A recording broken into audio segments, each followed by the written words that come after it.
നീ പുതച്ചു മൂടി നിൽക്കണത് മാല കാണാതിരിക്കാനാ. ഇത് കാണാൻ അല്ല, മാനം പോവാതിരിക്കാനാ. മാനം പോവാതിരിക്കാൻ അപ്പുറത്തെ ഇപ്പുറത്തെ വീട്ടിലെ ചെക്കന്മാരൊക്കെ എന്നെ ഭയങ്കര നോട്ടം ചേട്ടാ. ആരാ മാറി അല്ല ചേട്ടാ, അത് വിട്ടേക്ക്. നിനക്കൊക്കെ എന്തിന്റെ സുഖേടാ ചേട്ടാ അത് വിട്ടേക്ക് ചേട്ടാ. അല്ല വിട്ടേക്ക്. ഇടി ഞാനിവിടെ ഉള്ളപ്പോ നീ എന്തിനാ പേടിക്കണത്? നീ ആ ഷാളങ്ങോട്ട് മാറ്റിയേ. എന്താന്നറിയില്ല, കൊറേ നേരിട്ടേ നിക്കുന്നുണ്ടോന്നൊരു സംശയം. ഭയങ്കര മേലൊക്കെ വേദന. അല്ല വേണ്ട, തൊടണ്ട. ചൂടൊന്നുമില്ലല്ലോ. അല്ല, അത് ചൂട് അങ്ങനെ ഉണ്ടായിരുന്നു. ഞാൻ ഇവിടെ കഴുത്തി തൊണ്ട പണിയാവും. പനിയാവും. നീ എന്തൊക്കെയാ പറയണത്? അല്ല, അത് കഴുത്തി തൊട്ട ചേട്ട പനി പകരം. നിന്റെ കഴുത്തി കിടന്ന മാല എത്തി മാല അവിടെ ഊരി വെച്ചു. എവിടെ ഊരി വെച്ച്? കുളിക്കുമ്പോ ഊരി വെച്ചു. നിനക്ക് ഞാനത് വാങ്ങി തന്നപ്പോ ഞാൻ പറഞ്ഞതാണ് അത് കഴുത്തിന്ന് ഊരാൻ പാടില്ല. മാല ചേട്ടാ, അത് അടുത്ത മാസം ഇടാലോ. എന്റെ സ്നേഹമാണെന്ന് ഞാനത് എത്ര തവണ നിന്നോട് ഞാൻ പറഞ്ഞിട്ടുണ്ട്. മാലയ്ക്ക് വേണ്ട ഒരു റെസ്റ്റ്.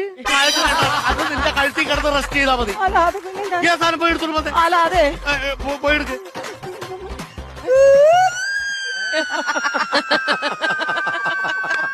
നിന്നോട് ഓരിയിടാനല്ല മാലയിടാനാണ് ഞാൻ പറഞ്ഞത്. അല്ല അതെ മാല മാല എവിടെയാടി?